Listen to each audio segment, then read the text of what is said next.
YouTube? You already know it is. Your boy Drizzzy Reacts Too, coming to you with another banger video. And today, as it says by the title section below, we're gonna be reacting to 10 NBA players caught cheating on live TV. So they got caught lacking. So let's see what this is about. Make sure y'all like, subscribe, share, comment. Today is my birthday. Your boy is a big guest. I'm not gonna tell y'all what age I'm turning. Y'all have to figure that out yourselves. Put in the comment section below if y'all think I'm a certain age. But yeah, let's get right into this video. Make sure y'all like, subscribe, share, comment. It's your boy Drizzzy Reacts Too, coming to you with another lit reaction video. And yes, today's my birthday, so I am in a good mood. Alright. Yes, 5. Make sure to subscribe and leave a comment on this video to enter. Cheating in professional sports is pretty much as old as the concept of professional sports. When you put MLB is known for cheating back in the old days. With billions of dollars, a few of those players are bound Your to boy try cut new too. edge using less than legal methods. As you'll soon see, I don't know if y'all see the some waves, NBA but players can get quite creative when it comes to this. taper. Welcome to NBA Zone, and in today's video, we'll be looking at 10 players who tried to cheat and got caught red-handed.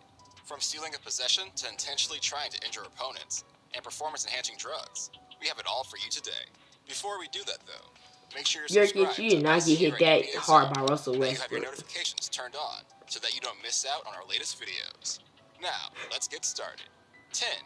Andrew Bogut and Brandon Jennings. The NBA is the place where amazing happens. Unfortunately, this play was amazing for all the wrong reasons. When you're down 9 with a couple of minutes left in the third, getting a pair free throw. What y'all know about Brandon Jennings? I just know he was a cold rookie. Then just fell off. I don't know what happened to him. However, when the shooter averages just under 60% from the line, that good thing suddenly doesn't look as good anymore. So, what do? Most teams would just hope for the best as they watch the guy take his foul shots. In this specific game, the Bucks were not most teams. There was a bit of confusion following a foul on Andrew Bogut on this play, so the Bucks tried to pull a fast one and put Brandon Jennings, an 82% free throw shooter, on the line instead. Jennings sunk the first free throw before the jig was up, and the refs finally figured out what was going on. The point got waved off, and karma came for the Bucks as Bogut missed both of his shots. Andrew Bogut draws the foul. Now notice, Brandon Jennings isn't even a part of this play. Jennings is an 81% free throw shooter. He walks to the line. Bogut, a 59% free throw shooter, he walks underneath. Jennings shoots the free throw and makes it. The referees make the switch, and then Jennings is like, all right, you got me. So now Bogut is at the line. Clank. But Bogut clanks the second one as well. 9. Draymond Green. Okay, let me figure this out right quick. Players don't like Draymond Green. So Brandon Jennings, I guess, stood in front of the ref or something, and the ref was confused on who got fouled.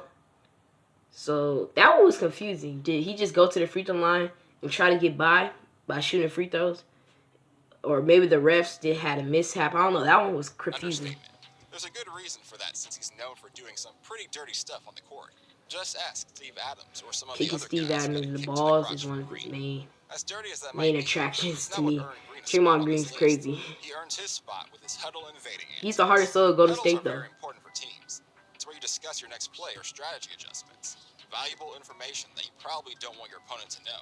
Green loves to infiltrate the opposing team's huddle and listen in on it. Whether or not he actually overhears some valuable information doesn't even matter, since just his presence in your huddle can piss you off and waste valuable time when you're getting him to go away. He's far from the only huddle invader in the NBA, but he is the most famous one. 8. DeAndre Ayton.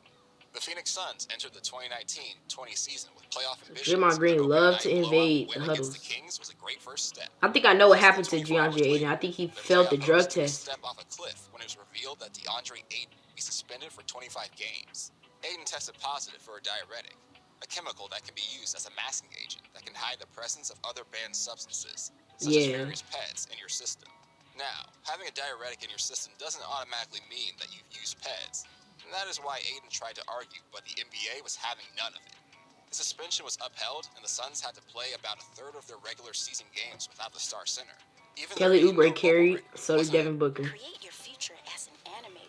He come beat his ass, but yeah, I remember that DeAndre Ayton had to sit out like 25 games. I was like, damn, because he failed the drug test. 7. John Collins. The Phoenix Suns aren't the only young team to lose a player to a drug-related suspension this season. Unlike the Suns, the Atlanta Hawks probably didn't enter the season with playoff hopes, but losing one of their most productive pieces in John Collins for 25 games still stings. Collins picked up his suspension after he tested positive for growth hormone releasing peptide 2, a banned chemical that stimulated your growth hormone secretion. Collins claimed that contaminated supplement was responsible for his positive tests, but once again, I don't know why players do that. Like, y'all got a drug the Hawks test. finished second to last in the Eastern Conference, they wouldn't have made the playoffs even if Collins didn't get suspended. But with a young core like theirs, player development and team chemistry building make every And game see, you can get banned by doing stuff like that.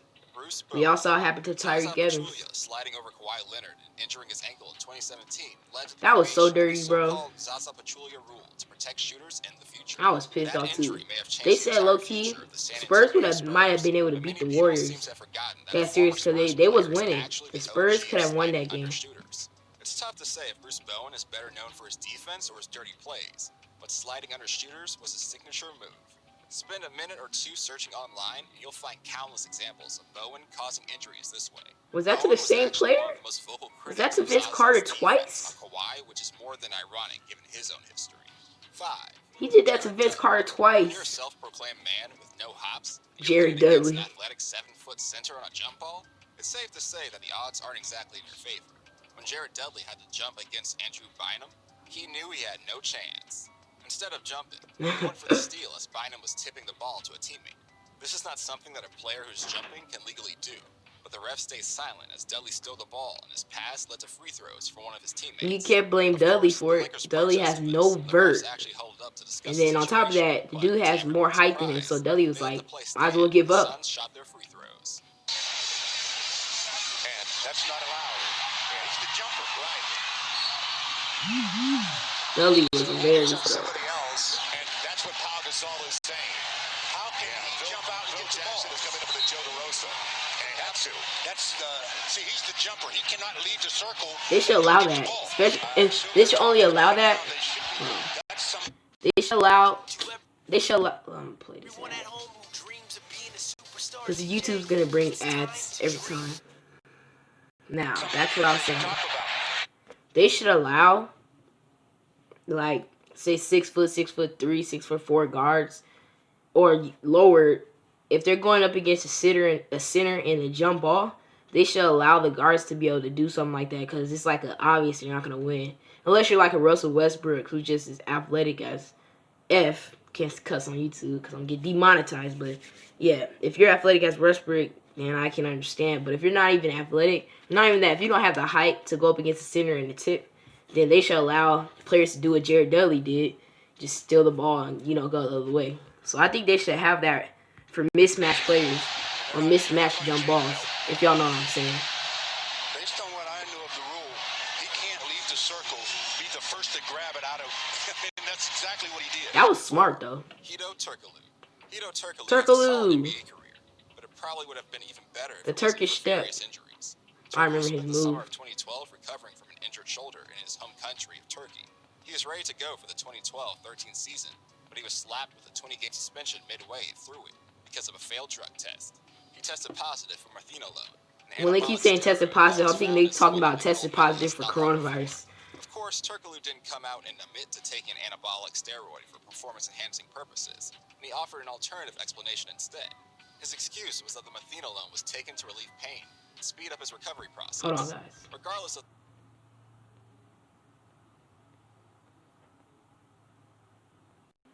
Alright, sorry guys, my mom was calling. Back to this video. the substance is clearly banned, and Hedo should have known better. At least he had time to think about it while he was serving his 20-game suspension. 3. Dwight Howard. Dwight Howard's NBA career has been a real roller coaster, and there have been plenty of things that can be said about the way he acted at certain points of it.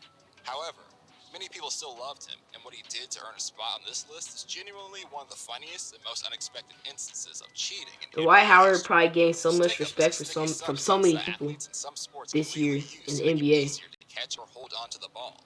Dwight was apparently using it for a while during his time with the Rockets, and it came to light when Paul Millsap figured something was wrong with the ball after Howard was Dwight destroyed Jokic Stickum isn't outright banned by the NBA in the playoffs. Even though Jokic had an excellent playoffs, don't get me wrong. Dwight destroyed him. Media outlets and even players mocked him instead of calling him a dirty cheater, because a sticky substance will probably do you more harm than good as a basketball player. Dwight's now just like a lob threat. Joakim Noah. Back in the day, Joakim Noah was a force to be reckoned with on the defense and one of the better players in the league overall. Unfortunately, injuries have completely derailed his career. Excuse his actions. 1. Joe Smith.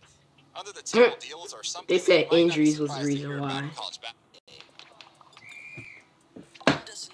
All these ads.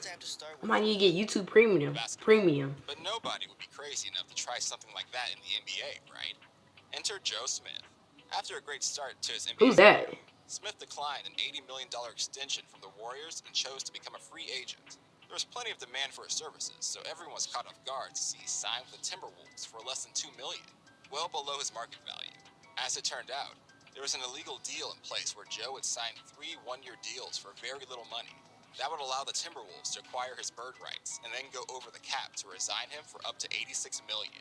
A lawsuit involving the agency that represented Smith exposed the details of the illegal contracts, and the NBA handed down a huge punishment to the Timberwolves. All of Smith's contracts were, of course, voided, and the team also lost its next 5 first-round picks, which torpedoed their development. That's it for today's video. Damn, they lost their five first round picks just for a Joe Smith. That's tough. Hope you guys enjoyed this video. Hope y'all like, subscribe, share, comment, because I did post on my B-Day. But y'all know I still got to be consistent. You know, my birthday can't stop me from posting videos, reaction videos. Make sure y'all like, subscribe, share, comment. It's your boy Drizzzy Reacts Too, coming to you with another banging video. Sorry for the interruption. My mom was calling me. You know, I got to attend to that. Whatever it was, it probably was very important. So, you know, had to attend to that. But, yeah, it's my B-Day. I'm about to go enjoy it. And I'll see y'all in the next video. Peace.